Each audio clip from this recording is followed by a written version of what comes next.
Yes, guys. How are you? I hope you're good. Today I'm with Jerry Z. We're going to talk about Mauriciopochettino that he wrote with Guillem Balague. So I hope I didn't butcher the name. He'll help me out because I don't know more about the book. So he's here to help me out, and also you Chelsea fans who doesn't know about the book. So yeah, Jerry Z, how are you, my friend? I am doing good, my mate. Thank you for having me. Yeah, it's a pleasure. So overall, the book was published in 2017 October. So what do you know before we get into the book? So what can you just brief us about the book? What do you know about the book? So the book is a collection of many things that is written. It's basically like an autobiography of Mauricio Pochettino and his time at Tottenham Hotspur. And this is written, as you said, by Guillem Balague, who is a Spanish journalist, and now he's working for BBC. And at that time, when this book was launched, Mauricio Pochettino was really like one of the most in-demand managers out there. So this book basically covers his journey from Southampton. It didn't entail his work at Spaniol in La Liga. So it started with Southampton and more specifically his work at Tottenham Hotspur. And this is the whole crux and how he has developed himself as one of the best managers. At that time, again, we have to understand it's 2017, and it will be interesting when we'll do the full interview and cover many aspects so we can understand the flow and how it relates even to now where Mauricio Pochettino is at. Basically the book is about his management, his coaching, how he developed into one of the most amazing coaches, and he developed the youth of Tottenham Hotspur, which for the industry, for the people, the coaches, and the people who know football, right? They really rated Pochettino very highly because the way he transformed Tottenham was something which is not seen very regularly. It's one of the most magnificent transformations. Although at hindsight we can say he didn't win anything, and then we close the chapter. But the people who understand football actually really appreciated Mauricio Pochettino's work. And then this book will cover his journey and how he wants to develop and where he wants to go. It will also cover Real Madrid, his links with Real Madrid, and how he rejected Real Madrid. He got an offer from Florentino Perez when he was at Tottenham after he defeated Real Madrid in a Champions League game 3-1. At that time, Perez gave an official offer to Mauricio Pochettino. So this is like the whole crux, and of course we can talk in detail about it as the show progresses. So and his relationship with the players, his training methodology. So it is a book that tells you a lot about Mauricio Pochettino and where he is and his potential. And this is something that will be great for us to associate because now it's 2023. Now he is at Chelsea, and in my opinion, it really reflects like who he is and where he can be and how he can take Chelsea to the winning side or to this how he can win silverware, how he can take Chelsea to a stage where that will justify or reflect his potential, which he cannot even eventually do or eventually get at Tottenham because of the lack of spending and many other factors that we will discuss in this show. Okay, thank you very much. I really appreciate it. So before asking you the first question, I just want to let everybody know that around my area, so there's a construction. So if you hear some background noises, never mind that. Apologies for that. So the first question I'm going to ask you: were some of the key takeaways or insights from the book that stood out for you? For me, personally, if I understood your question, you asked me what is the most insightful stuff or something that stood out for me, right? So for me Yeah. personally, the thing with Real Madrid really like kind of inspired me or gave or made me understand about Pochettino, his mentality, and how the people in the industry understand him. So there is a big passage about Mauricio Pochettino and Real Madrid. So, and it's not something that is hidden, it's public, and I'm sure everyone knows who follow football. In 2017, as I said in my introduction, that Florentino Perez offered Mauricio Pochettino, and he was already identified by Perez from 2015 or 16 as the man to replace Zidane eventually, right? And because Mauricio Pochettino did so well at Tottenham, right? And now we are talking about 2017, so he was 3 years in the job. He was 3 years because his tenure eventually finished in 2019 at Tottenham. We can look at that later on, but with the book and where the book was released at that time, he had 3 years at Tottenham, and he took a side that was hardly competing for the top half of the table and just had a one run in the Champions League before him. Made Tottenham as a regular in the top four, and not just a top four regular. They were competing when they were facing sides like Arsenal or Manchester United. It was evident that Tottenham can challenge. It was never a game that people would look down at Tottenham or would think that Tottenham is a team that will struggle, because most of the games, win or lose, they were very, very competitive with Mauricio Pochettino. So for me, to answer you specifically, as I said, the Real Madrid thing stood out, and what stood out for me is the appreciation of Florentino Perez and the whole Real Madrid hierarchy for Mauricio Pochettino, as they identified him as someone who can be the coach, be the man who will transform Real Madrid. Of course, Real Madrid is a team that has, of course, done very well, right? And Mauricio Pochettino, as we know now, has still not coached Real Madrid. But their philosophy at that time was that with Zidane and the other managers, Real Madrid, of course, win thing on and off, right? And later, of course, Zidane went on to win 3 Champions League in a row, so that's a different story, right? At that time, he was halfway in his journey.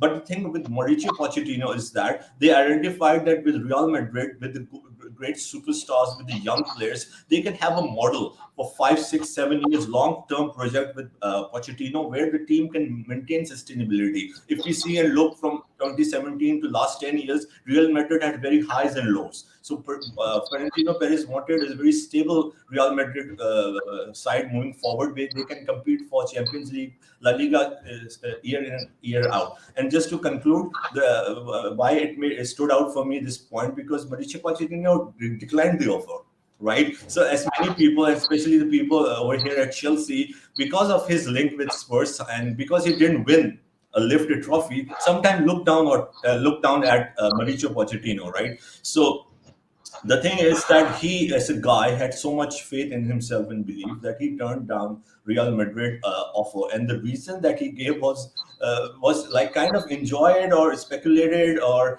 people had different narratives to it. Some called Mauricio Pochettino arrogant, some thought that he is kind of silly and fool to reject Real Madrid.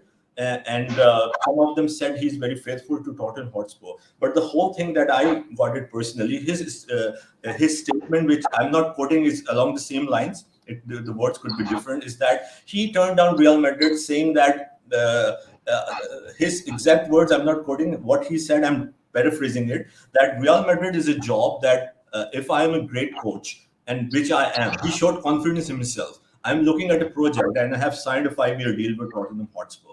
And with Tottenham Hotspur, I will take the club eventually into the club that will compete. Because at that time, the purpose was to compete for Premier League and Champions League at Tottenham, not to win. So he said that the Real Madrid job and other jobs, he didn't take the name, so we can assume it's Man United, Chelsea, will always be there for him. So it was like a very blunt statement. Some people said he's very arrogant, right? But to me, it showed belief in himself, where he is. He didn't feel, to me, he didn't feel Pochettino that this is the opportunity at Real Madrid. He got the offer. Let's take it. It won't be there tomorrow. He said no. It will be there tomorrow because I believe in my system. I believe in myself. I believe in my work.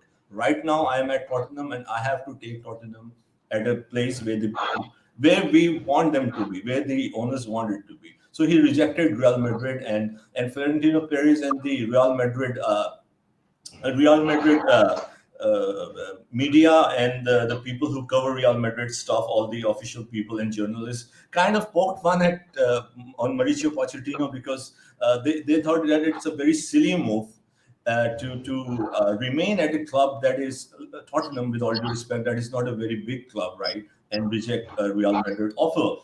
And so Pochettino believed in himself, and later on, so just to reflect that from 2017 to 2019, he maintained his top four finish with Tottenham Hotspur. He eventually took them to a Champions League final where they lost to Liverpool, right? So basically, this showed to me that when people call him a yes man, when people think he is kind of, I don't know which word to use now because we have to be careful. Let's say soft, right? He's soft, or he's not the guy who can initiate, who can challenge the hierarchy.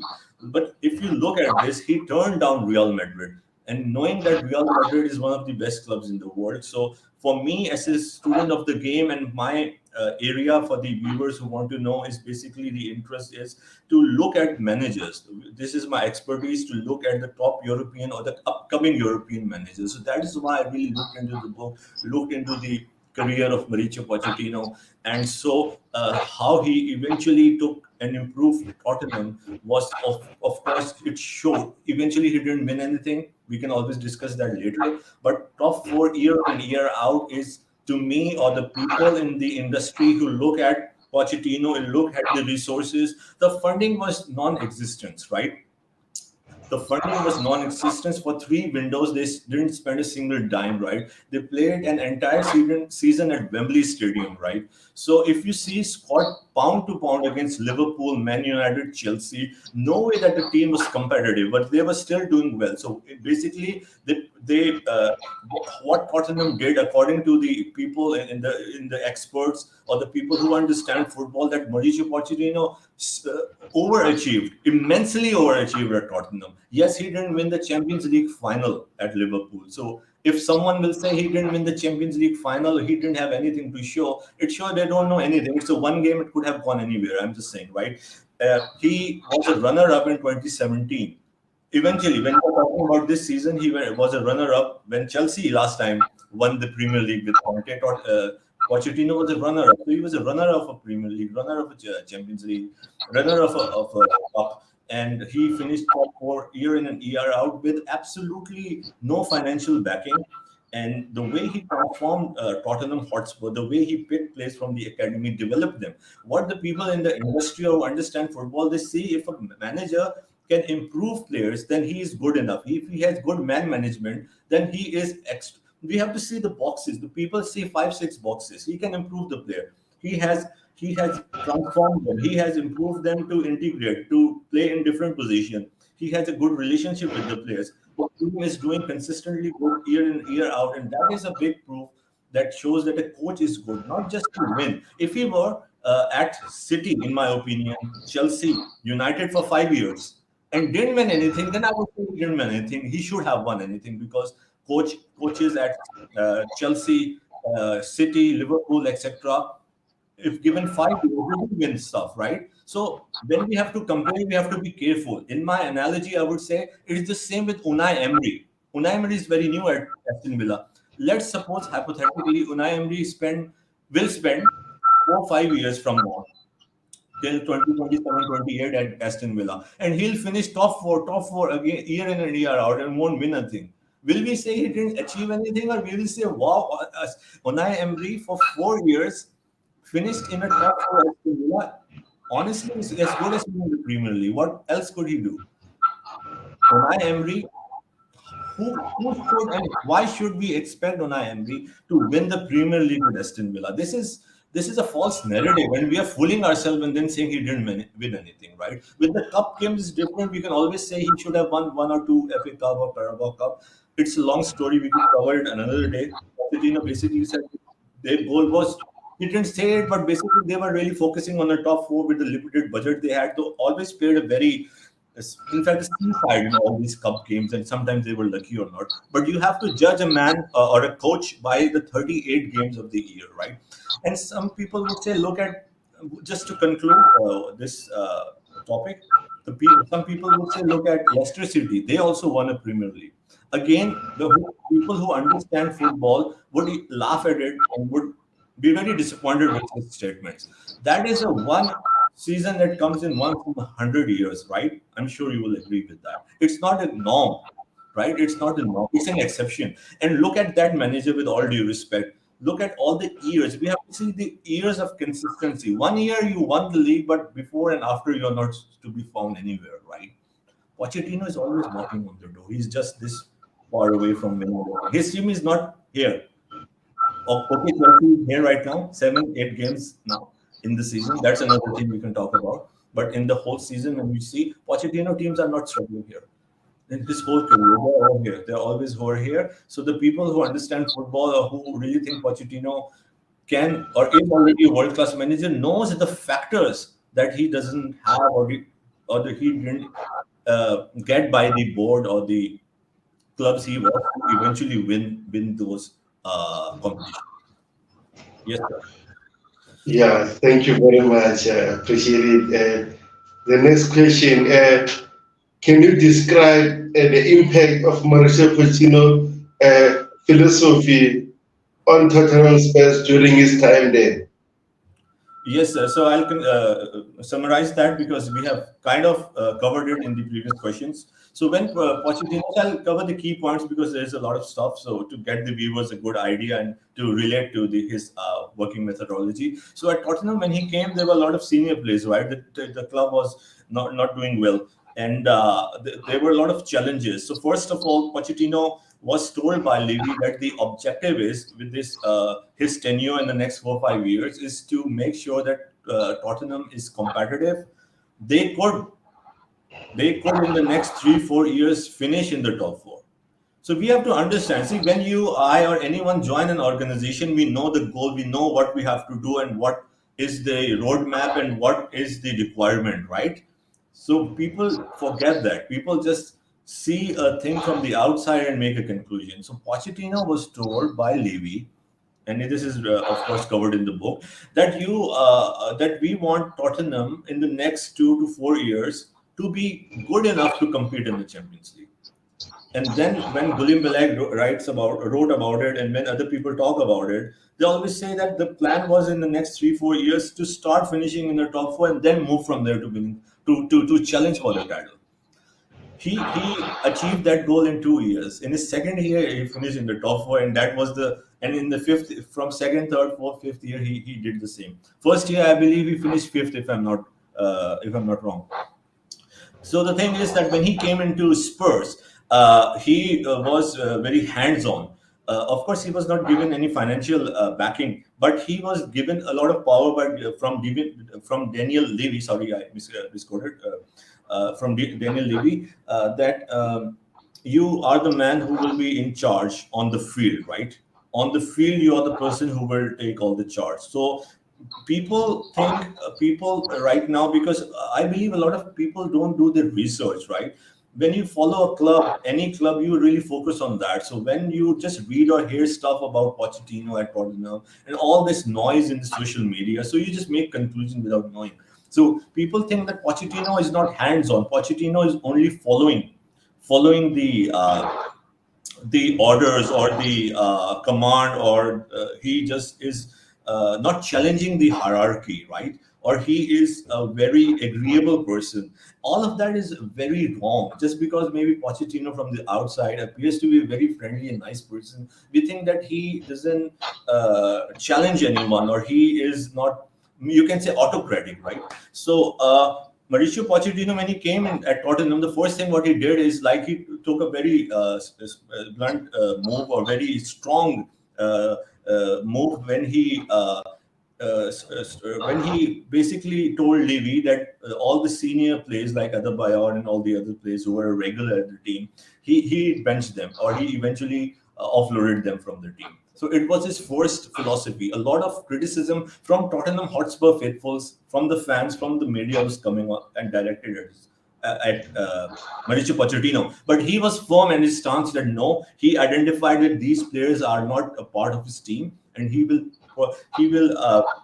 focus, and he will put his faith on the youth, because he believed that the youth will eventually take Tottenham to where the owners and where we want them to be. So he basically called a lot of players from the academy. which is not heard of regularly. Say 8 to 10 players from the academy and then integrate them into the first 11. So this is the first thing which he did, and he was really criticized. And in December, Tottenham was in his first season was around eighth, ninth, something like that. I don't exactly remember the exact position. And many Tottenham Hotspur fans were calling for him to be sacked. Just imagine, you then didn't even know what he'll do at Spurs. In his first 5 months, he was people were asking, were calling for him to be sacked in the stadium. Right? They were chanting very negative stuff about Pochettino. So for me, because you asked this question, why I'm focusing so much at this time, because we know the later time went on and he achieved very well. He did very well at Tottenham, but the initial phase we were not getting it. So I'm relating the same with Chelsea right now. When he's playing players out of position, when he is kind of struggling because we know they are 11th, but technically they are just 6 points away from the top four. So this is the start he took at Spurs as well. And it was worse at Tottenham Hotspur. So there are many circumstances because he also kind of changed the whole team. Although the Tottenham recruitment was not the same, they didn't like buy or bought 10 players and sold 10 players. But eventually, the players that were there, he was not playing those players. So it was like it was not similarly like this, but 80, 70, 80%, it was still a new team at Tottenham, which Pochettino was playing. So the pattern when the people in the industry see that with a new team, it just took him a few months to develop, to nurture, to integrate. And why in different shows you hear me with so much confidence at Pochettino is not an illusion, or it's not like something I'm coming out, or I had a dream, or there is something I saw in a cartoon and I saw, wow, Pochettino can achieve this thing. It's based on reality. It's based on research. It's based on looking and following his time at Tottenham. That Pochettino takes some time to integrate team, but eventually when his work is applied, when he's given time, and this time is not given 10 years. When people about talk about patience and time, it's about 5, 6, 7 months at most. That it will take a little bit time for the team to start working. And why it is different for Pochettino, and this is all related to the question you asked, because you asked me like how he did at Tottenham and what was his how his system worked and how he tried to motivate them and make them into a team, and what was his philosophy, right? So this is what I'm trying to focus in the first 6 months of the book. I mean, first 6 months of his tenure, which was also backed by the book, because this is important. This is so important to understand, because when we talk about, with all due respect, Mourinho is a Chelsea legend. We all love him, and all the other big coaches. But you see, where people struggle is they compare things pound to pound. Mourinho and his team was different. It was different era. Pochettino with Chelsea, very new young squad, right? If Pochettino came in with all the superstar and other stuff, we can always talk about why he's taking so much time, right? So this is when we compare, we have to be careful. So Pochettino, always apart from PSG stuff, we can always discuss later. So Tottenham, Southampton, and now Chelsea. When he took the team, always is a huge influx of young talent, young players, youthful players. They are not superstars. So Pochettino is not taking time, in my opinion, and some other experts in the industry. They think that because Pochettino is working with young players, it will naturally take time to nurture them, to integrate them. So this is what I loved about Pochettino, is that he was highly criticized. To summarize, he was highly criticized. Fans were not at all in line with him. There were some very negative chants in the stadium. Not even anything what we saw in Chelsea. They were just boos. But the Tottenham fans were very negative with Mauricio Pochettino. The press was very negative. People in the industry were negative. The players, some of the players, the senior players that he benched them and eventually offloaded in the January transfer window, went to the press and said very negative things about Pochettino, that how strict he is. He doesn't care about anyone feeling. He has a very autocratic, a very militant kind of a mindset. So all of this shows me and shows the people that when we talk about Pochettino and we say, oh, it's just Pochettino, he's a Argentine Potter, it makes me laugh, and also irritates me that why the Chelsea fan base and the such a beautiful club, Chelsea, and the Chelsea fans, why they are not learned enough to understand this. And it's not their fault as well, because of all the stuff they hear in the social media. They can only relate to that, right? So Pochettino was very strict, was very stubborn at Tottenham with what he was doing, and it was nothing like with what people say at Chelsea. Though moving forward from 2017 till now, we can see that he adapted, he became a little more flexible in his strategy. So it's the other way around. Pochettino was very rigid, stubborn, which is a good thing in my opinion as a coach, right? You should be very strict in his principles. He was very clear with his philosophy. He did not take any pressure of the owners, of the press, of the fans. So people think he's nice, he should be tough. At Chelsea, that's what people think, right? But he was tough and he tried, is now adapted to be a little bit flexible and nice. So this is a very wrong understanding of Pochettino. It's the other way. He became more flexible in the high intensity podcast where after his tenure finished at Tottenham. He discussed that he used to be very stubborn, but he saw with this new generation and the people, sometimes it won't work like that. You have to come down a little bit. You have to understand the other person, take everyone into consideration, and sometimes you have to listen to the other person and also entertain the other thought. So Pochettino has become more flexible, more mature, and so people's narrative that he is a yes man or he is someone who doesn't have a strong philosophy or mindset is absolutely wrong. It's the other way around.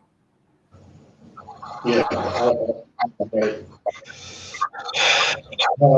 So a lot of things to do. But the next question now, uh, what were some of the most memorable moments from the book that shed light on Pochettino leadership skills? Sorry, could you kindly repeat the question? So the next question is, what were some of the most memorable moments from the book that shed light on Mauriciopochettino leadership style? His coaching style. Leadership style. Sorry, there's some noise in the background. I'm really sorry about that. I didn't get the last sentence. Can you hear me now? Yeah, I can hear you now. Okay, I said like, what were some of the most memorable moments from the book that shed light on Mauricio Pochettino leadership style? Uh, your voice disappeared in the middle, like it cut off.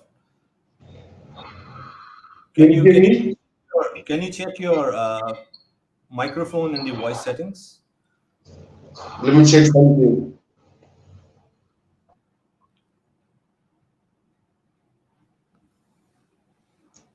Is it better now? Yeah. Now I can hear you. Before, when you talk, the voice like was disrupted in the middle, and then I couldn't hear a few words. I'm really sorry about that. Ca- Can Okay, you no can problem. can you say So, something now? Yeah, I can hear you now. Yep. okay. So, I was just saying, what were some of the most memorable moments from the book that shed light on Mauricio Pochettino leadership style? I got it now. Thank you. Yeah, so again, like because it had a lot to do with his time at Tottenham Hotspur, right?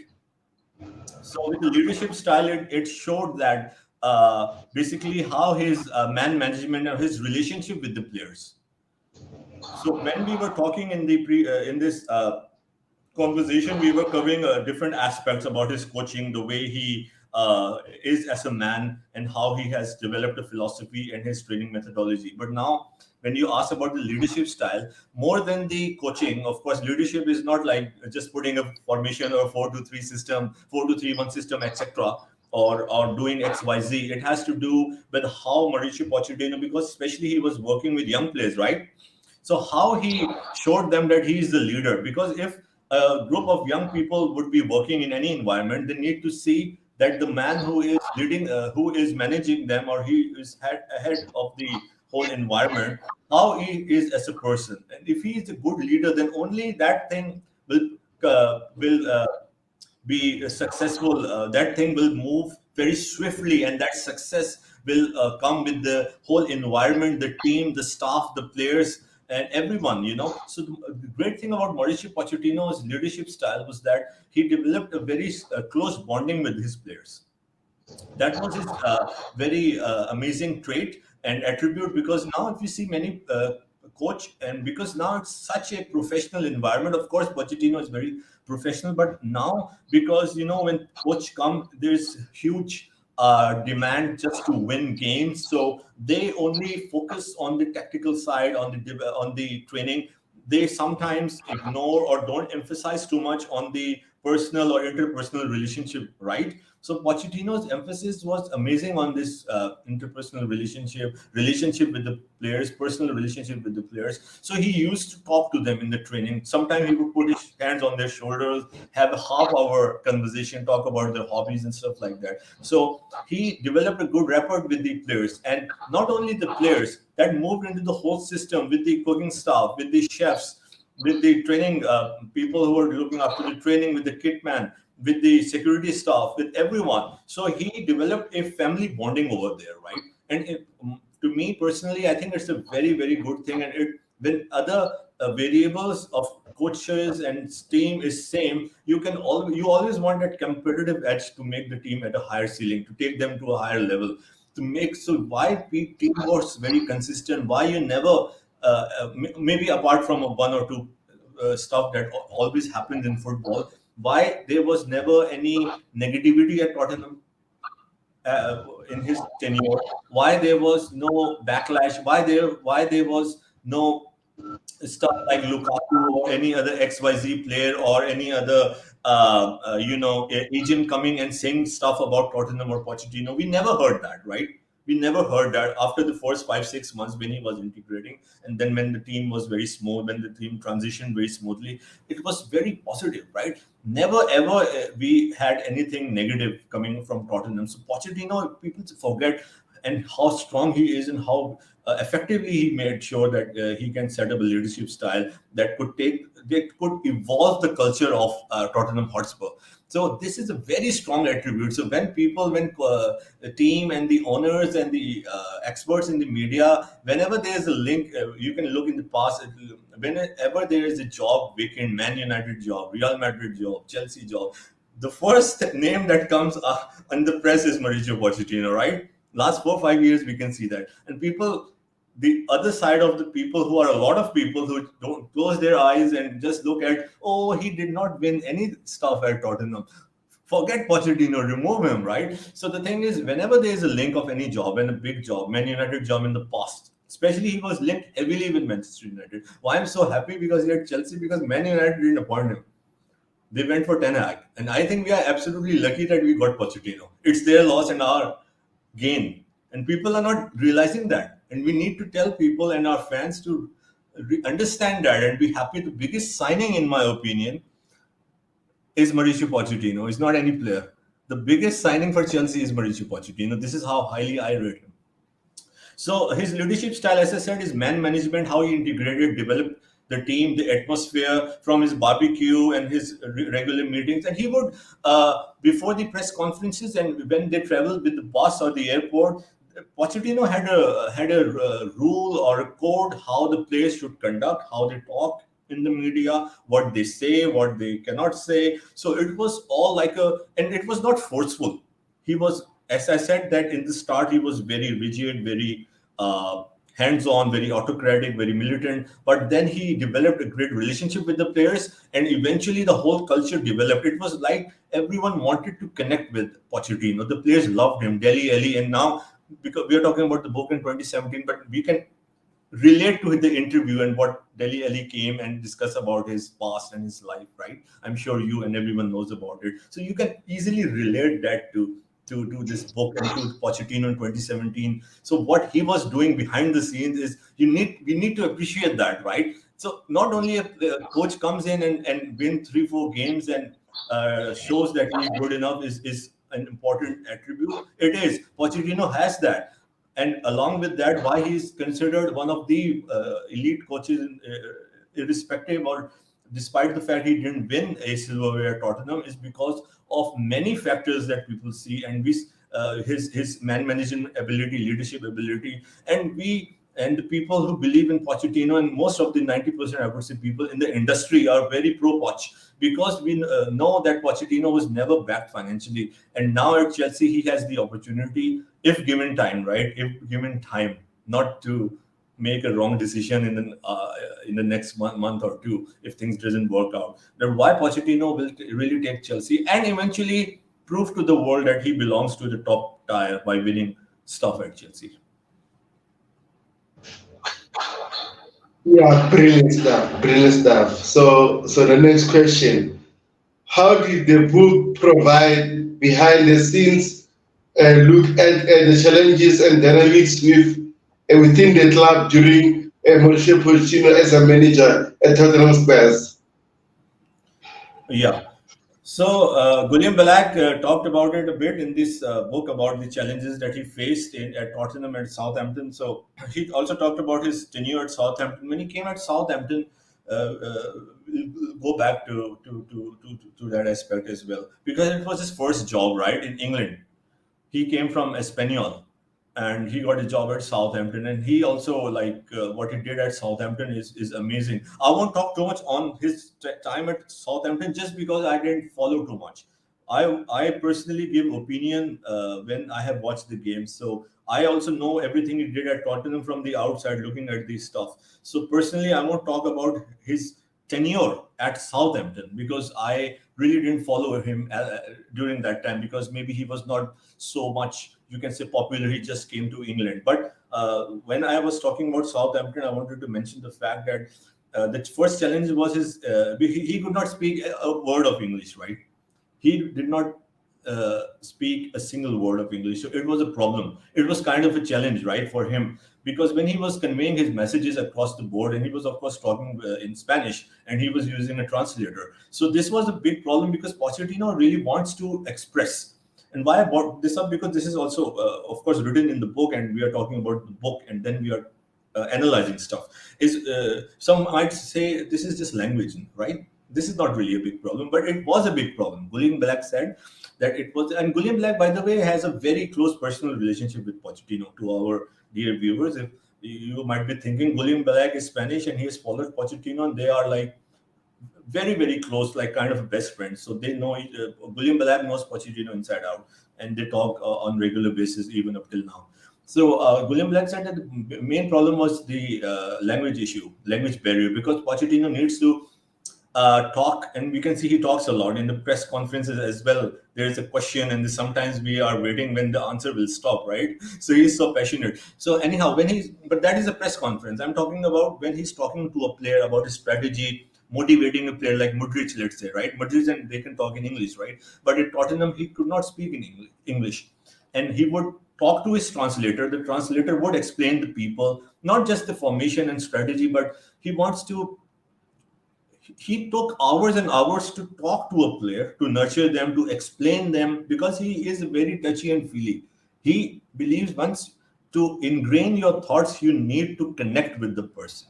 So Pochettino's biggest issue or challenge behind the scenes was his language issue, because he thought that, of course, the translator did a great job at at translating and explaining what he did, but he thought it was just like a monologue or robotic kind of just a translation without the feel, without the expression, without the body language, because Pochettino could not talk directly with the players, right? So then he started learning English very quickly. He put a lot of time in learning English, and by the time he came to Tottenham, he was not good. Still, you can see that he needs to improve, but he's good enough. He's good enough that he can easily talk and express and say what he has to say.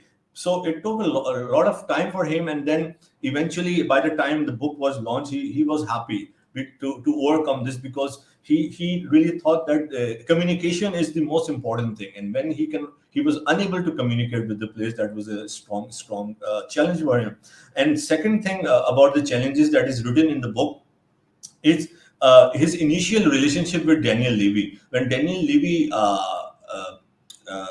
of course, signed him on a long-term basis at Tottenham, of course, he already pitched him, and they were clear roadmap and goals. But when it has to do, it will connect with what I said in the first question or two. When he was not picking the players, senior players, he was very militant. He was hands-on. He was calling players, a number of players from academy, unheard of.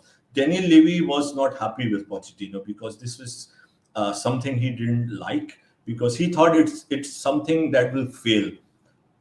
He didn't approve of that, right? So it became a huge problem.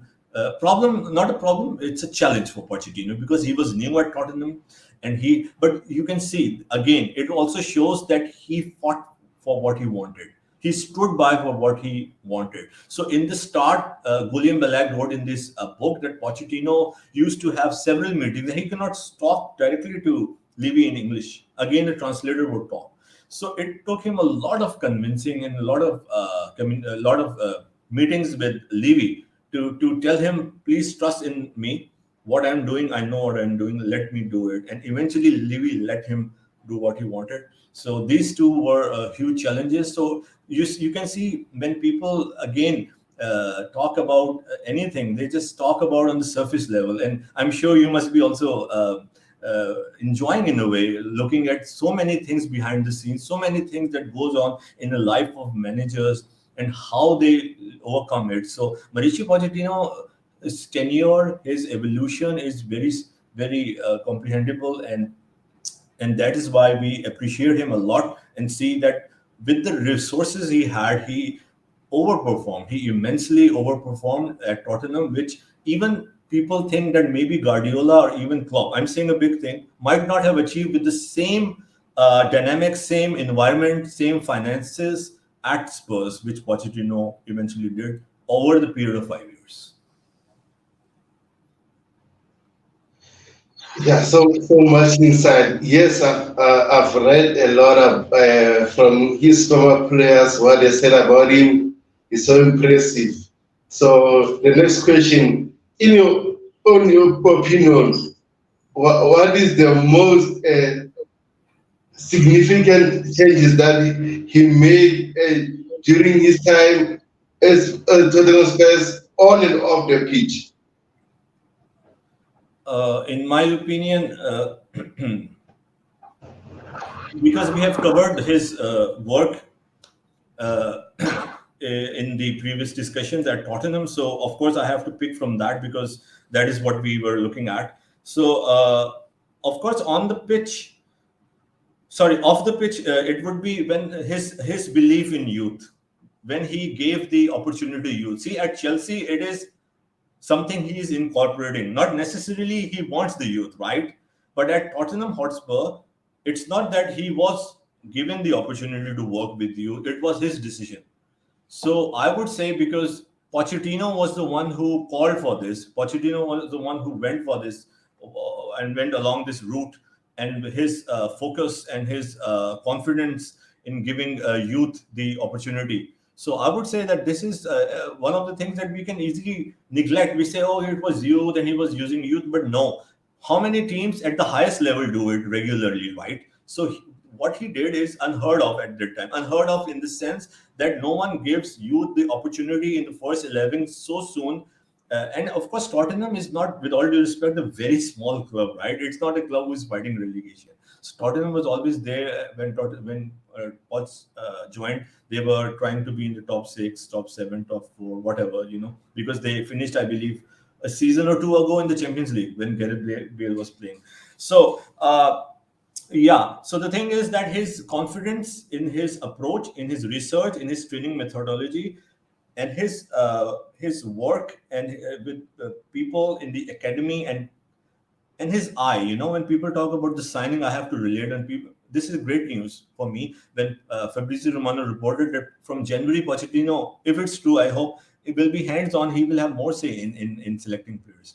And I was reading when in the comments and in the other podcasts that people were like, I don't know if Pochettino is good enough to identify talent. I was like, man, you guys need to learn about football. And so Pochettino is amazing to identify talent because what he did was he picked the talent from the academy. And this is the most difficult thing to do, right? When we talk about January or summer signings, we are looking at usually established staff. We have work done by the agents, by the recruitment team. And it's easier to pick because we know these players have played in this league, in that league, have done this and that. But when you go and get a player under 21, under 19, or a young player who is just from the academy, and when you have proven that you have selected 8, 10 players from the academy and made them into, some of them into world class players and others into very good players. So this shows to me, and this proves to me, that he has the eye and the knowledge of looking at the talent and picking up the talent, right?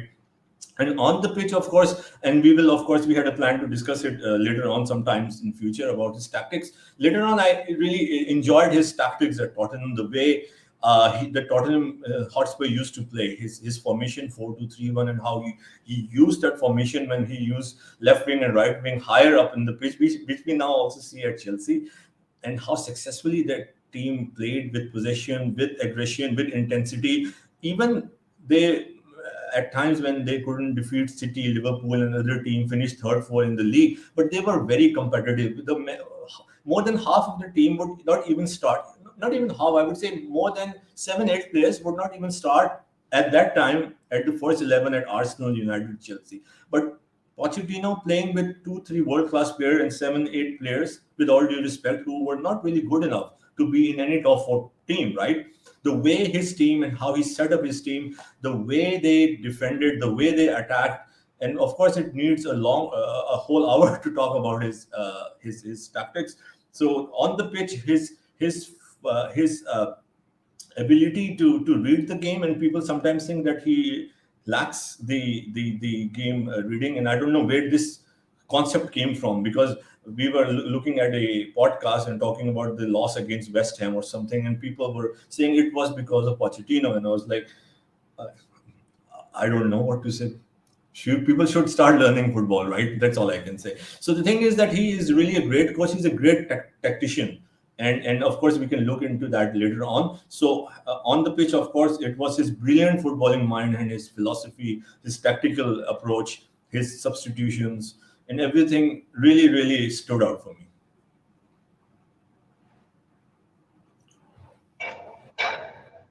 Yeah. Then the next question is, the book covers the events up to October 2017. So how do you think Mauriciopochettino's career and the team dynamic have evolved since then? Yeah, it's a very interesting question because, and I'll try to make it short. So 2017, and the book was written in 2017, and the question is how he evolved and how he advanced into the game. So of course there are two sides to look at it, and again, on the surface level, it might appear, because we are talking about Pochettino in 2017 and where he could have been. He should have been already a man who should have won 1 or 2 Premier League, in my opinion, the Champions League. But we see that it's still something he has to do it, right? So, but again, we have to see. So first, let's come to the first part. So 2017, his tenure eventually ended at Tottenham at 2019. Let's analyze quickly the 2 years after this book was written, his progress at Tottenham. So he naturally progressed. At that time, they were playing at the Wembley Stadium, right? So just imagine a team, any team, XYZ team, all of a sudden with new development, new plan of stadium development, they go to an XYZ stadium or Wembley Stadium and they play the whole season. How good can you do? And zero investment, absolutely not a single penny put in the transfer market, right? Playing the entire season at Wembley. Excuse me. So this book was written at that time. Later, moving fast forward, he finished in the top 4 without any single acquisition. No single player was bought, not one. Playing an entire season in Wembley, finishing in top 4. That's 2017-18 season. 18-19, he finished in the top 4 again, and I'm sad to say that, right? Because now he is Chelsea, so he. But it's good in a way because he didn't win at Tottenham. We don't want him to win at Tottenham, right? So he didn't win the final. He took Tottenham to the Champions League final, which we all know, in 2019, and eventually lost the final 2-0 to Liverpool, which of course was a very, very better. Which was pound to pound a very very strong squad than Tottenham. There is no way any analyst can look at Liverpool and Tottenham and compare both the teams and say, it's Mauricio Pochettino's fault. No, Liverpool's squad was head and shoulders, in my opinion, and I'm sure you will agree, and most of the people, than Tottenham. Maybe Pochettino could have done a little bit different, but again, we have to remind ourselves that it was a penalty in the first minute, and Mo Salah scored. So you can understand in the first minute, with the penalty, Liverpool were one up, and so it was very difficult for Tottenham to come in. But anyhow, the point is that it was kind of a miracle. If you ask any Tottenham fan or any person who understands football, that a club like Tottenham, he took them into this UCL journey all the way to the final, and many games are attributed to his great coaching, the way he maintained the level with the same squad. When there's a coach and with the same team, even at City, of course, what Pep has done, no one can. It's one of the best examples in recent memory. We can say the time of Sir Alex and now Pep Guardiola, they are like the best, right? When we talk about football, that is fine. That is true. No one is denying that. But even Pep with the same team, if you say this is the same team, Aguero will still be here, everyone will still be here, even company who is coaching will still be with you. Pep would not have able to done what he did. I'm sure you will agree with me, right? Of course, City always had changes. Tottenham didn't have, apart from one or two here and there, they didn't have. They have the same team, and you really, it's difficult to maintain the standards. So what I'm with to answer your question, that he maintained that standard in the next 2 years with the same team, no changes. Even Aguero is playing. Give me an example, an analogy to understand. Even Vincent Kompany is in. Yaya Toure is still there for with the Guardiola. You think Guardiola will perform the way he's doing if the same team of 2016 is playing up till now? So we have to understand these variables. So he maintained that. He went to the Champions League final. We can discuss his work in some other video that will be more appropriate. But the changes he made in the Man City game, when Man City were winning 4-2 or 4-3 on aggregate in the second leg, and the way he made the changes, the way he totally did something which was not his usual trademark. We'll talk about it because it requires a different video for that. So his tactic in that video was very inspiring for Tottenham Hotspur to eventually go and win the game, and the qualify to the quarterfinals. Sorry, to semi-finals of the Champions League. And again, the game against Ten Hag's Ajax in the semi-final, they were completely dominating Tottenham, right? And at one time they were 3-0 up aggregate. But his tactical changes, he changed few things which we can discuss at a later stage. It was about his tactics. The tactics came into play. Same with the City, where he changed the whole diamond and he changed it into a system. I mean, there was a sole striker and there was blocks of 4 and 3. He changed the 4-2-3-1 into a system of hybrid 4-3, and he shifted the one target player up front. So it was a very not, I would say, unusual, but a very it was a change that was not a trademark of Pochettino that he used at Man City. So it eventually helped them to score the goal and to have a target man who could held the ball up front, right? Similar with Ajax in the game when Erik ten Hag's team was completely dominant. He made some tactical changes in that game that led them to the win. So I'm not talking too much into tactics because of course it will take time. I'm just highlighting because we have many questions and stuff to cover. I'm just highlighting that how Pochettino. It's not that the team went to the final.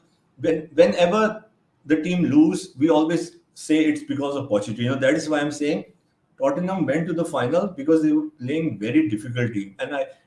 Previously to Man City, they defeated Dortmund. Again, it was a halftime tactical genius from Mauriciopochettino, the way he changed the formation in the second half.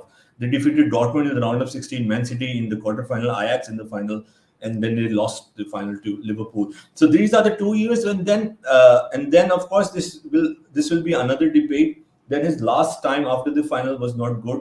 In the 2019-20 start of the season was not good, and he was eventually sacked by Tottenham. And all I can say in short is that people who understand football knows he has already spent too much time with the same players. Even after the Champions League final, he fell off with the board, he fell off with the players because there was still no support to him. What he did, the miracles that he did at Tottenham, he was still not backed. And it was normal that there was a time the team would go in decline. And eventually he got sacked. So answering to your question, unfortunately, I would say, because Levy was persistent in not backing Pochettino. He didn't got any new player. There was nothing that Pochettino was incorporating as something that he could use to his advantage. All he was using his mind, his knowledge, and it became very stale eventually at Tottenham, right? And then it died. It was a normal curve that led to the decline. He was sacked at Tottenham, and he was heavily linked all that time with Manchester United. And if he had got that job, maybe we could be talking now with Pochettino with the Premier League win with United. But good for Chelsea fans that he didn't get the opportunity because Ole at that time, Ole Gunnar was. It's bad luck for Poch, but good luck for Chelsea fans, I would say. So Ole Gunnar was winning at that time, was winning a lot of games with Man United. Ole Gunnar, who eventually got sacked, and now no one is even talking about him. That's unusual in football. But at that time, when Pochettino was linked with him, Ole Gunnar was in a very great one. I believe he went on. I don't remember the number of games, but he went into a record away wins with Manchester United. So he was waiting for a United job. He was getting left, right, and center different offers like Aston Villa, Nottingham Forest, XYZ. But he believed that what he did at Tottenham, he deserves to work at a top club. So eventually he went to PSG. We can always talk about his time at PSG. He didn't win the Champions League, right? But no one did. No one won. No one won a Champions League at PSG. Not even Thomas Tuchel, right? So that was a political environment, in my opinion, and he was unable to adjust in that environment. To make it short, of course, this also requires another day, another topic to discuss because it will make it very long. So at PSG, some people would just say he had all these superstars. He didn't win the Champions League. Again, it's a false narrative. Of course, Pochettino should have done something right. He could have done something different, but me or some of the experts in the industry will really not look at his time at PSG and make any conclusion about Pochettino. What we'll do is look at his time at Tottenham, right? At his time at PSG, eventually he won. Let's look at why we don't talk about what he won. See, this is a narrative about Pochettino. He didn't win anything at PSG, and when he won 3 trophies at PSG, we are talking he didn't win a Champions League at PSG. Or in his first season, he didn't win a league. So it's always this narrative. He won League One, easy or not, he won it, right? If he won Liga, or how you spell it in France, he won the French equivalent FA Cup and a Community Shield. So if he was a bottler, or he had people think that he cannot win it, he could have lost the final of the FA Cup in France. He didn't lose the final. If he cannot win the league, or he can never win the league, how did he win the league in France? I'm just saying, because it's easy. So it's not Poch's fault if he went to a club or a league that is easy. So why do we say it's easy? He won. At Tottenham, it was almost impossible to win a Premier League and Champions League, and he overperformed. In France, most of the people win, so he also won, right? And Ancelotti also didn't win the Liga, right? So when people say he didn't win the league, let me make it short, because of course these things will take a lot of time to explain. People forget that Pochettino joined in 2nd January in 2020 when Thomas Tuchel was sacked by PSG. When Thomas Tuchel was sacked, PSG were at third. They were not at 1, and they were not 10 or 6 points ahead of the second team. So if we compare 19 games of Thomas Tuchel, which we love, and he has won the Champions League with us, and he's a great coach, one of the best in the world, then PSG had played 19 games when Tuchel was sacked. Pochettino played the next 19 games. You got it, right? To make the 38 games of the season.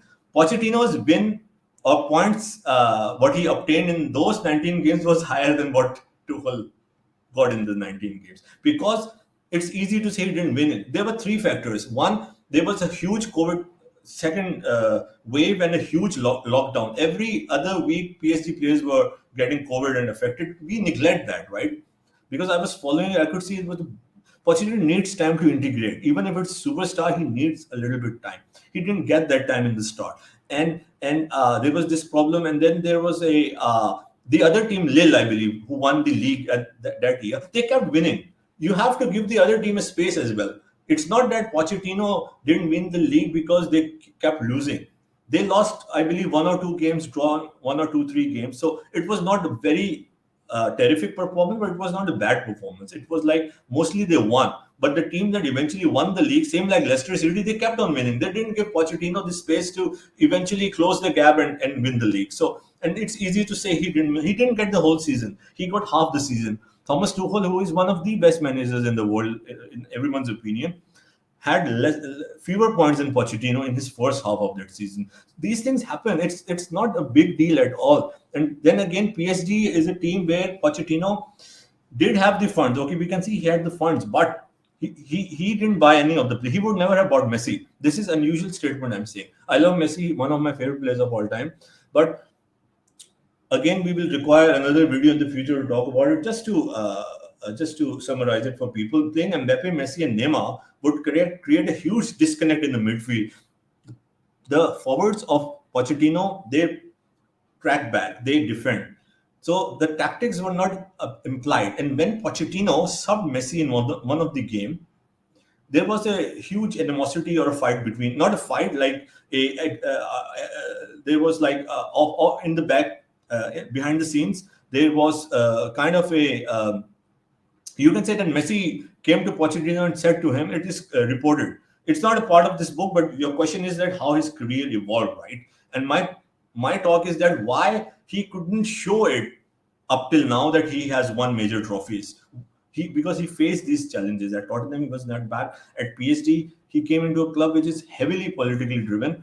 So when he subbed Messi, let me make an analogy. When Ten Hag subbed Ronaldo again and again and again, the whole club, the whole board, the fan base supported Ten Hag, right? That is why Ten Hag was able to do what he wanted to do, and eventually Ronaldo went out of favor. But when Pochettino, people say he cannot manage the superstars. Wrong. It's not about a person. Even if I or anyone, if someone comes in the room and tie me up, I cannot have a talk with you. You understand what I'm trying to say, right? So this is what people not getting. When he subbed Messi, Messi had a argument. Let's not put it a fight. Big argument behind the scene, which was reported everywhere and verified. With Pochettino said, "You cannot substitute me." Pochettino subbed him. No one had subbed him. Last time he got subbed was with Luis Enrique, and he had a fight with him at Barcelona. Pochettino did it. He showed he's strong, right? Then Pochettino talked to what is his name? I forgot. I forgot the name. Come on, man. Anyhow, the owner of PSG, the CEO of PSG. Anyhow, so he talked to him. Nasser Al Khalifi, sorry. So he talked to him that no, he will make the decisions. Nasser Al Khalifi and the Amir of Qatar told Pochettino that Messi, and I don't know what they talked about Neymar, so I cannot quote it, but for Messi, they said, you cannot sub him in any game, he has to play all the 90 minutes. It's official, you can find it on the internet. So the thing is that, now tell me, how will Pochettino put his print in the team? How will he develop the team, the culture of the team, when his hands are tied at his back? How can he do it, right? So people don't look into these variables. So it was like Pochettino never even bought a home. He was living at hotel, and reported by Julien Laurens of ESPN, who covers French football, and many other people, that he really wanted to get out from PSG. Pochettino was not invested in PSG. It was kind of a wrong decision. He was not backed at all. He was not able to make the decisions himself. So that was a huge issue over there. So okay, we can see that it was not really a very good performance from Pochettino. He didn't win the Champions League, but again, I'll say no one won the Champions League, or he won league in 1 year and the other year he didn't win the league, etc., etc. But eventually he won 3 trophies. He was only there for 1 year and 5 months, right? And he had a lot of political issues with the Messi thing. I already explained it to you. So the thing is, to answer your question, I have already given the example. With Tottenham, he elevated them further, eventually to a point when Levy was not backing him. It got stale and the team declined. It was normal, right? And then at PSG, he eventually won 3 trophies, but he was not backed, not financially, but in a way to give him power to take decisions at PSG. It was really political, and it was a very different system that Pochettino. You have to understand also the system. No matter how good you are, if the environment of the room, the people, the weather, the demographics, the table and the book, I'm just saying, doesn't suit you, you will not be able to effectively do what you can. If you have a problem, somehow you feel that this city, these people, this culture, or this you can say technology is not something that you are able to integrate yourself at, no matter how good as a coach, as an employee, as an expert of anything you are. So the environment at Paris, in France, in the hierarchy and the, I don't want to use anything very negative, I would say very unprofessional PSG system, in my opinion. Most of the people, like, very unprofessional, very unprofessional environment. It didn't suit with Mauriciopochettino. So and now he is at Chelsea. So why I'm so excited is that he is at a club now where he not only has the financial backing, apparently he has also the complete backing of the owners. They are and the board, the sporting directors. So at Tottenham, he never had the financial backing. At PSG, he was not he was not himself. He was dictated so much that he has to even ask him, can I drink a cup of coffee? Just to make you understand how he was living his life over there. At Chelsea, he has financial backing and he has the backing of the owners. We can see what he wants to do on the pitch, which player he wants to pick, what he wants to do with Noni over here, which player he wants to pick, which position he wants to pick, which player he wants to bench. So, given these attributes, and as a person who has followed Pochettino over the last many years from his time at Tottenham, believes that now he has the perfect environment, the perfect formula, the perfect ingredients to finally show what Sir Alex Ferguson said about Pochettino, that he is the one who will replace him at United. He believed in Pochettino. He didn't say it like that, right? Oh, we are Chelsea fans, of course, we know our relationship with United, but we have to respect who is Sir Alex Ferguson. When Sir Alex Ferguson thought that Pochettino will be the next big thing, will be the one who, and I'm sure you are aware of that. For Alex Ferguson, up until the time that Ten Hag was appointed, at every appointment, he wanted Mauricio Pochettino to be the Manchester United manager. So the thing is that he has all the attributes. If it will happen or not, again, I cannot say that it will happen for sure, to be very honest. But this is his opportunity, and this is why Chelsea fans have to be a little bit patient, because, as I explained, in his problems at Tottenham, more than the problem is challenge, it's a young team. Let him work with them, transition with them, and we have also 12 people, around 10, 12 players always injured. Let them integrate, peak, and I'm sure I'm here also. I'm not going to run away. I'll be here, and we will also together see that the team will definitely perform so well that everyone will be surprised. Will this team eventually win a Premier League, Champions League under Pochettino? Is another question, and is another question because we never had Manchester City before, what we had in the last 4 5 years, right? So it is a huge possibility that given if Pochettino stays at Chelsea for 3 4 5 years, he can definitely win a Premier League, Champions League with Chelsea. But again, we have to also compare the eras always, the time. Right now, if Manchester City, at this moment, they have lost 2 back-to-back games, but if Manchester City is a team who is scoring or who is eventually getting 97, 98, 100 points, then not only Chelsea, it will be difficult for Arteta, it will be difficult for Ten Hag at United, it will be difficult for Klopp. You get what I'm saying, right? So we have to see what Pochettino can do with this team. Will he eventually win the league or not? I believe he will. I believe he can win multiple Premier Leagues with Chelsea if given time. But the thing is, he will definitely take Chelsea to a point which no one is seeing right now. We are underestimating that as a fan base. He will take Chelsea as high as he can, or high as it will. Again, it will come down to the luck, some other things, injuries, and if it all goes well, I'm sure he can be very successful at Chelsea.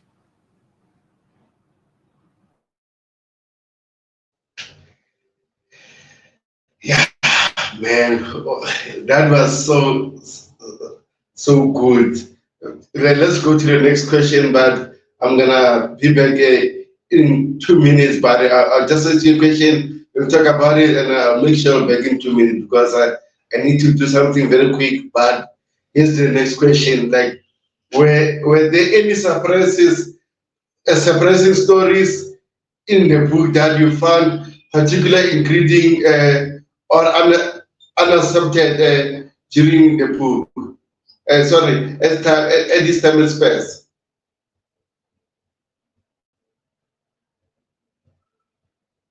Did you get that?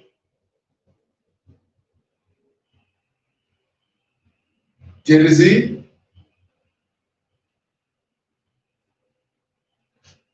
Your mic is mute. Sorry. I Did you said, get the question? if I got it correctly, you said what were the challenges that he had at Tottenham? No, the question did you find something surprising in the book? Oh, okay, okay. I got it. I got it. Personally, to me, there were not too many things that were surprising because I was already following. I'm following football since a long time, right? And it was not. There was nothing that was kind of surprising or took me by a surprise or gave me kind of a shock or something that took me off guard, because I have been following football and also the Premier League for a long time, and usually I watch the games, especially the game of the teams that are in the top half of the table. So I was already watching Pochettino because he was doing fantastic over there, and his performance in the previous season again when he finished as a runner-up to Chelsea. So it really caught my attention. So the thing, it was more than surprise. It was like how beautifully Guillem Balague actually explained his evolution. Many things that I was watching was, of course, only the games, right? We can, as a fan or as a follower of football, we can only sit and watch the games, right? We can watch football and we can appreciate what we see on the pitch. But a lot of things, more than surprise, or you can say, were really pleasant to know or to be aware of after coming after reading this book was how he, as we explained already, his whole philosophy, his style, his man management. And again, as I said, I was really fascinated with his link to his previous link with Real Madrid and how he declined that job. So all in all, you can say all of these variables and all of these different attributes and different elements that we talked in this book about Pochettino, it came up as very convincing, and it showed me that he's a brilliant man. He's a great analyst. He's a great tactician. He's a great man manager, and he has a strong belief in himself. And the thing is that his teams are always very, very consistent. So more than a surprise, as I said, or anything that I was kind of taken off guard, it was a beautiful journey, and how Pochettino behind the scenes and how he has developed and transformed not himself but the teams and his players, and how he has focused on the culture, on the family feeling and the family environment in the team. So yeah, so all of that was very nice to know. So nothing surprised me because, as I said, Pochettino was already doing very well at Tottenham.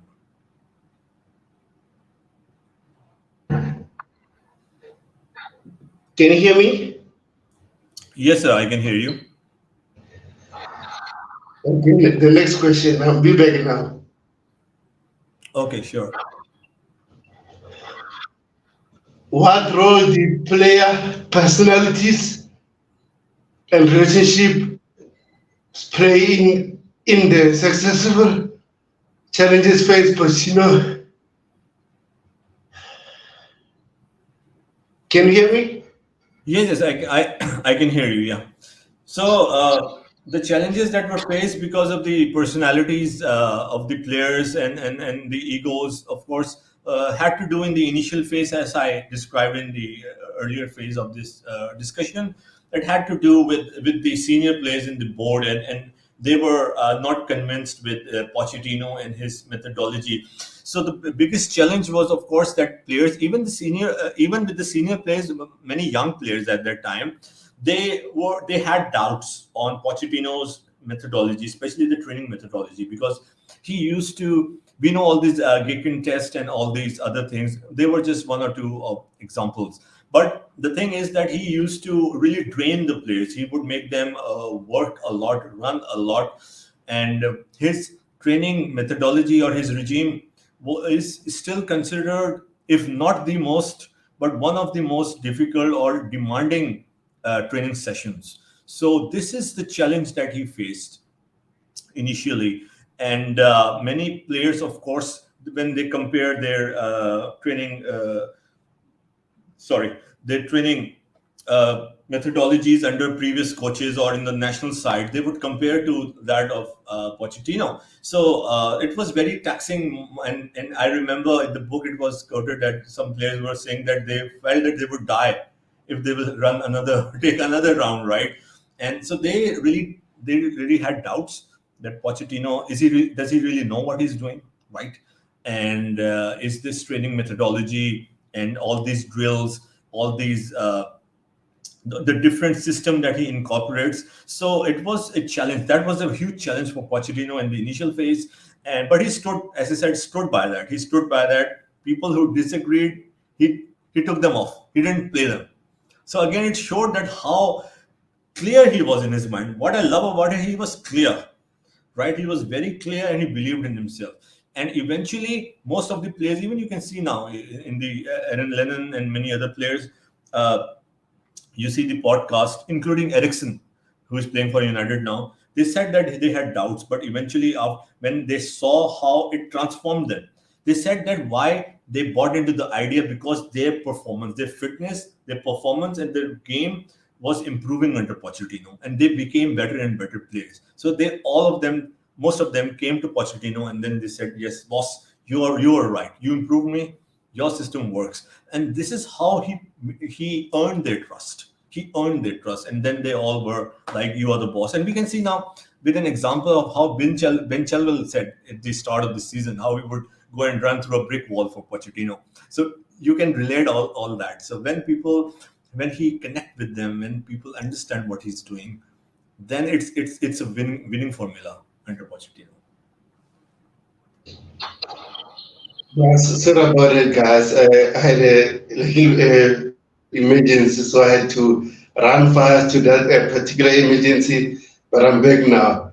So, so the next question: how does Guillem Balague writing style and storytelling contribute to the overall experience of the book for the readers? Yes, sir. So yeah, it's a very good question. And so because the book is written by Guillem Balague, of course he worked with Pochettino to write this book, but the words and the writing is of Balague, and so he's a great. I like him.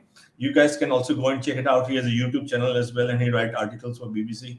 So he's a very, like, I would say, honest and very passionate analyst, one of the top analysts in Spain.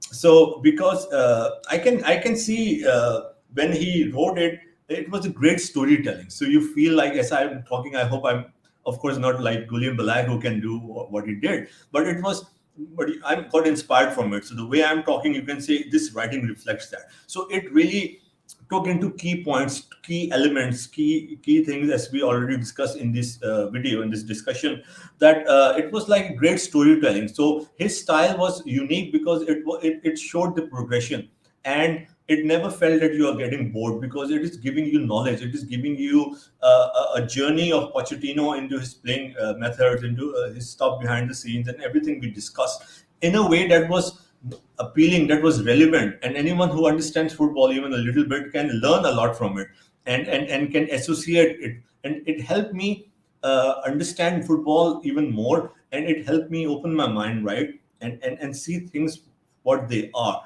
and try to understand football in a holistic way, right?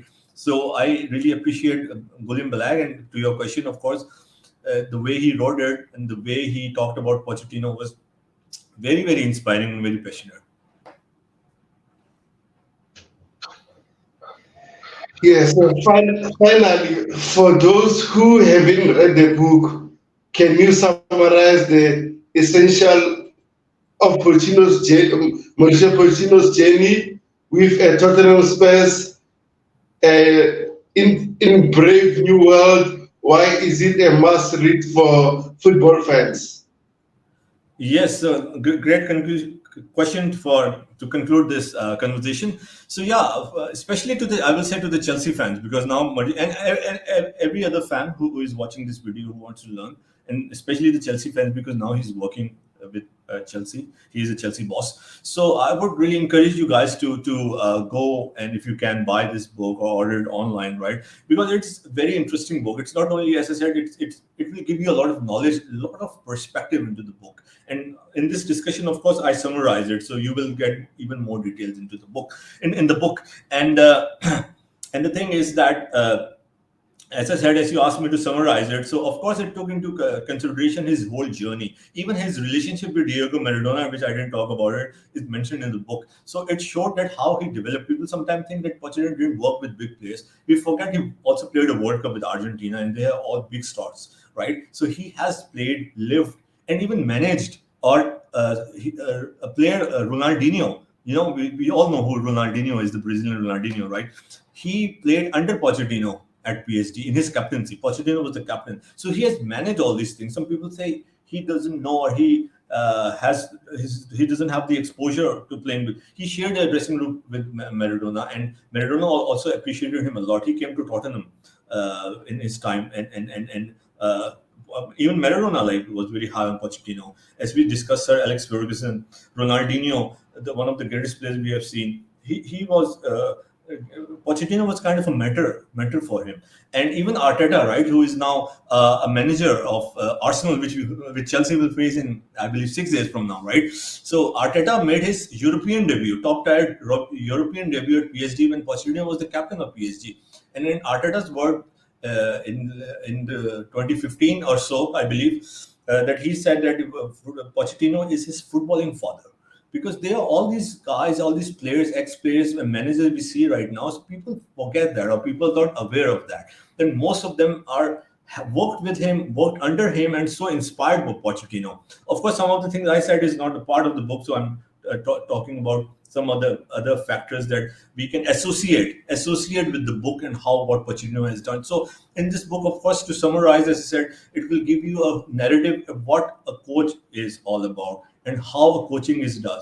And you can understand when you talk about a coach in the future, what to look at, what variables to look at, and how you can rationally, with an open mind and very subjectively, you can look into it without any bias, without any media bias. So it will, in my opinion, empower you. It will empower you. It will give you a lot of resources, critical data points to enhance your footballing knowledge and to get passionate about. Because to me, the coach is the most important thing.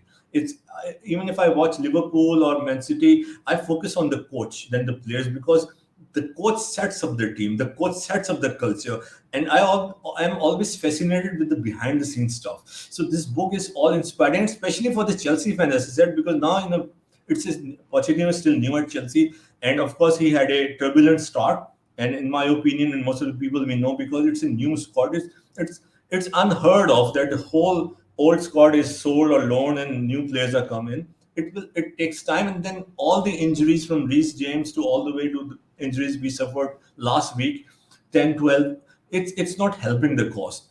So yes, he had a bad start in the first 6 games, but and some people were really, and it was surprising to me that some people were so quick to call for his name, right? Chelsea fans and even in the media, like, no, Pochettino will not work. So I won't use the word. You know what I'm saying? So they were really quick to make a conclusion. I was like, they don't understand football, right? So the thing is, and I'm not worried, but I hope that Chelsea fans should give him time. And again, as I said, it's not 2 or 4 year time. It's a little bit transition, which is natural progression in any life, in any discipline. This is a new team. Many players will return. In my opinion, of course, it's very difficult to exactly predict, but I think 2 to 4 months it will take for Chelsea to start competing with even Manchester City. They can still defeat Man City. It's a one-off game next month, right? What I'm trying to say is that regularly in 2 to 4 months, Chelsea could perform at the optimal level. But it will take a little bit time with the players coming back and new players integrating into his system. So this season, of course, I will not expect Chelsea to win the Premier League, right? But we can still uh, qualify for the top four. So we should be patient, and the book will fascinate the Chelsea fans. Only if the Chelsea fans, which most of them have done, in my opinion, but even the smaller segment or the demographic who somehow dislike Pochettino just because he managed Tottenham, I encourage them, or I request them to take this feeling or animosity out from their heart. Yes, he worked for Tottenham, right? Tottenham is one of the most maybe hated club for us, right? And I'm not ignoring that. But Pochettino is not London bred and born guy, right? He's an Argentine. He's a professional, and it was his evolution from Spaniel Southampton to Tottenham. Yes, he loved Tottenham. I would say Tottenham loved him, but Tottenham fans, are singing a song for Angie Postecoglou, and in that song, there is a line which says, "Poch is dead for us." So it should only make us love Poch and hope that Poch can be successful. They are singing a song, Pochettino is dead for us. We are loving Ange Postecoglou instead. This is the song that is sing.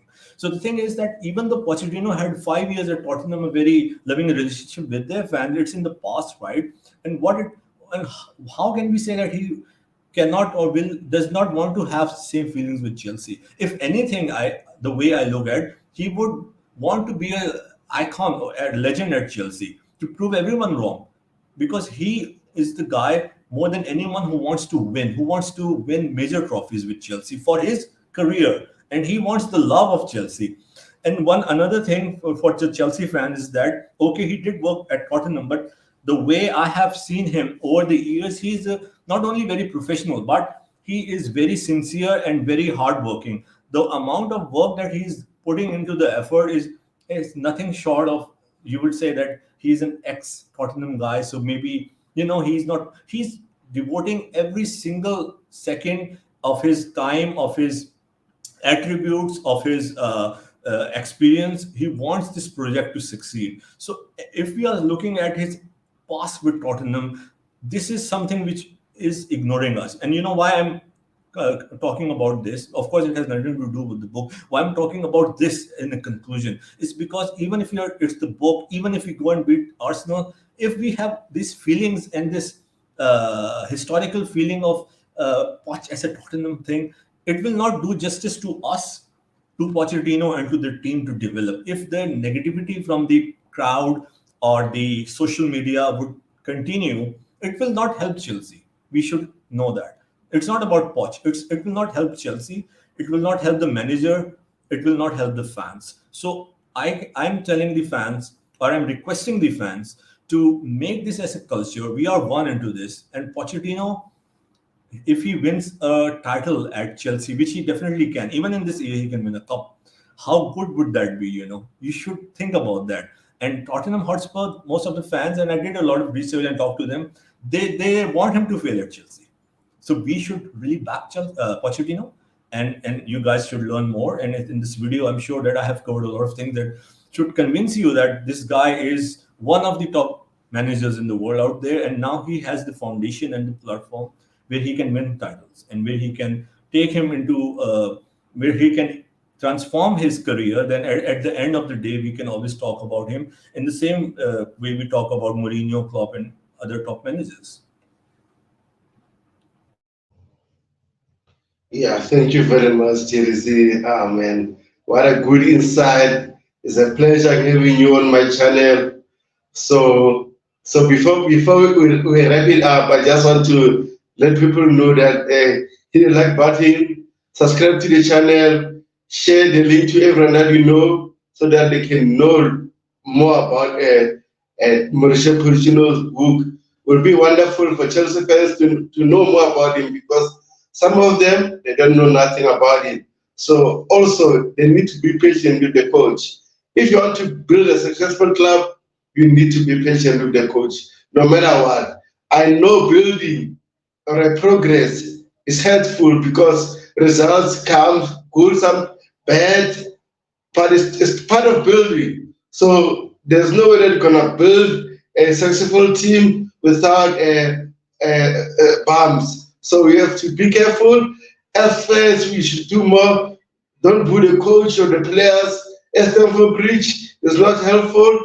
Also support the coach, no matter what, no matter how we perform.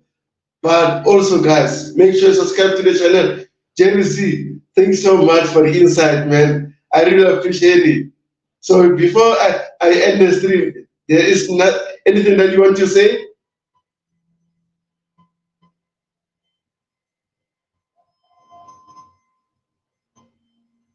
You're on mute. You're on mute.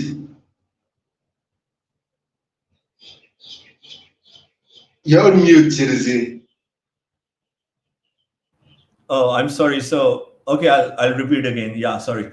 So, yeah, I said that it has been a pleasure and really enjoyed discussing on about Pochettino and the book, and I hope that it will help people to understand the footballing aspect and also the understand the life and the transformation and journey of Poch and how and why we should be really excited about our future under Mauricio Pochettino. So, yeah, thank you so much for having me. Thank you, guys. Take care.